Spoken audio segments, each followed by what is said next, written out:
Tudják, itt megfogalmazódik bennem is pár gondolat.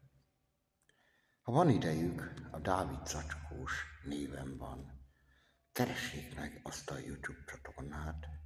Nem csak zenei produkció van ott, amit másfél év alatt sikerült elérnem elég magas szintre, mindegy, hanem van ott fizikai feltalálás, ingyenes energia. Azt hiszem az ingyenes energia másik van.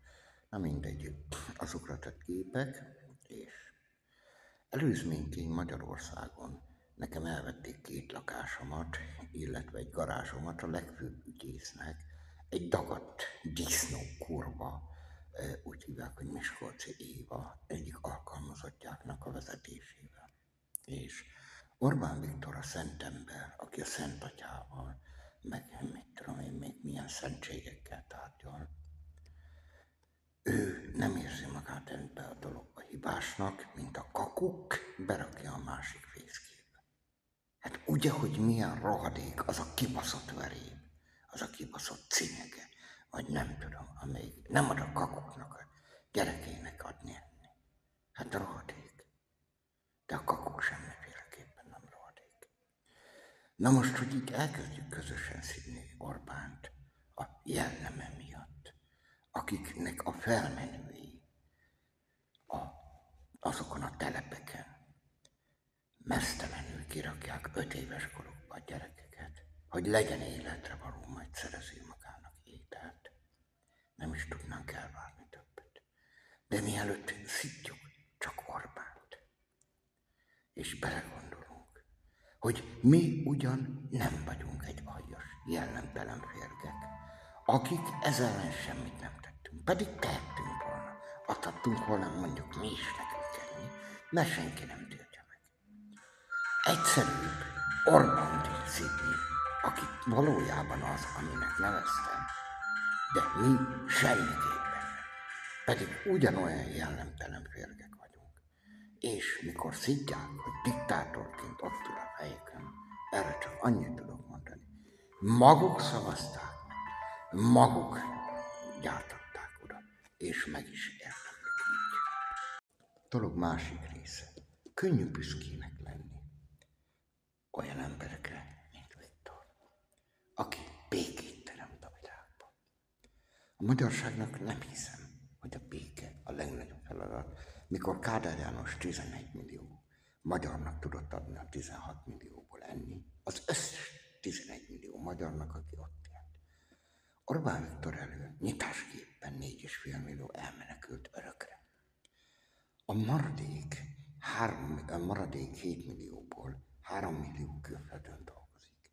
Orbán Viktor 4 milliónak tud enni adni. Ő ezt sikernek nevezi. Hát Hitler is kurvára jól haladt, mikor már Európa fele romokba állt, de akkor sikerült megfordítani a háborút. Ne keverjük össze Orbán Viktort Vladimir Putyinnal, mert Vladimir Putyin a saját országát, annak az érdekeit nézi, akinek komplett Európa nekirontott. Hogy ugye ne legyen orosz.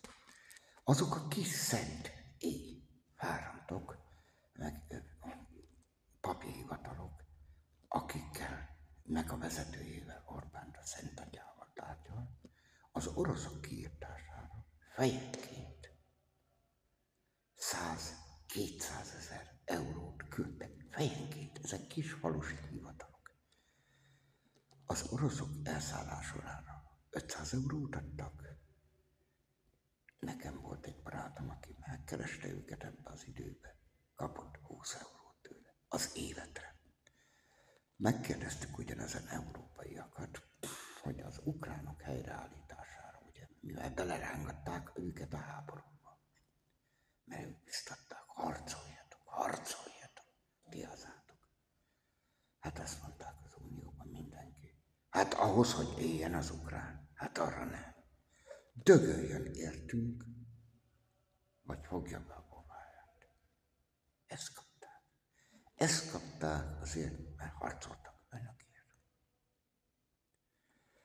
Vladimir Putyin, az az átkozott diktátor. Piacgazdasági ár 10-éért adta a gázt. Erre megjelentek Viktoriák.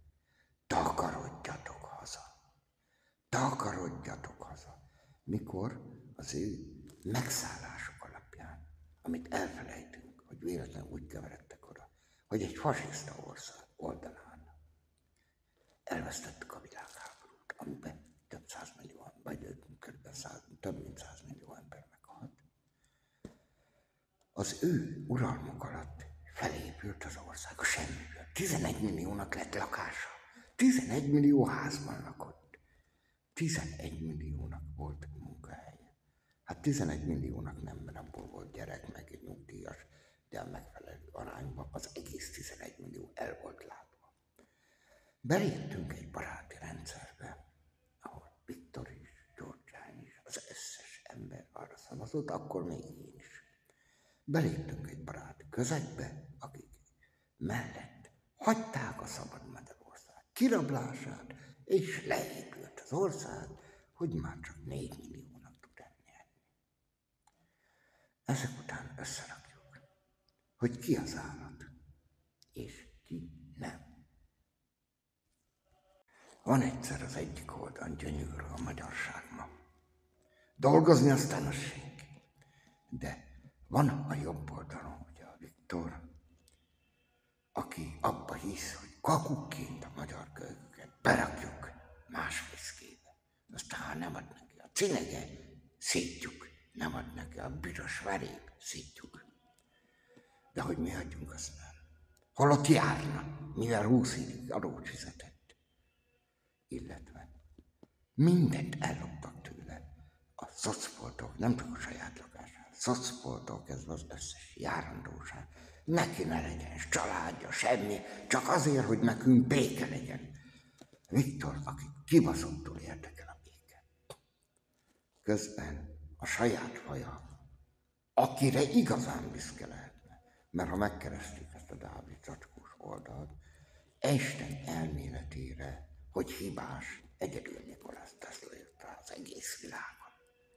Utána ő be is bizonyította, hogy nem mágneses vonzás, a tömegvonzás, hanem egy termonukleáris energia. És nem, hát ők másokra, hadd ne soroljak fel neveket, másokra, a korrupcióra, a botrányékra, a kirekesztésre, ezekre büszkék. De van egy értelmes baloldalunk is, kompletten. Az értelmes baloldalunk viszont a globalista domát fújja, hogy a rohadék orosz, aki minket 50 éven keresztül felépített a semmiből, amibe belerángatott a másik oldal, és mégis a másik oldala jó. Nem az orosz, aki piacgazdasági érték 10%-áért adja. Hát ne tessenek ezek után káromkodni. Mikor a gáz nem tetszenek megfizetni, az kibaszott hideg van, a gyerek tüdőgyulladásban, életveszélybe otthon. Hát ne tessék káromkodni. Hát maguk gondolták úgy, hogy ez így jó. Nem? Hogy az a becsületes, hogyha valaki normális árba adja valamit. Nem ám a piacgazdasági ár. Tizedéért, baráti áron. Hát az az aljas.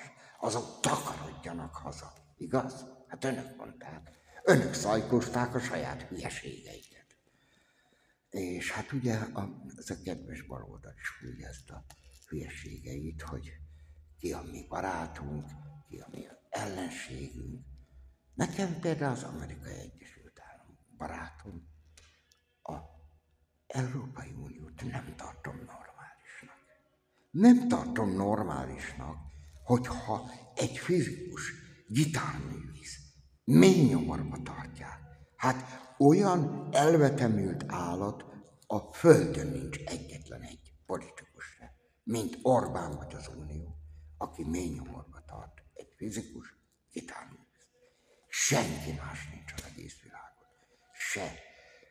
Hát meghallotta ezt a dolgot Kim Jong, egyszerűen mosolygott rajta. És egy kicsit dühös volt a kérdésért.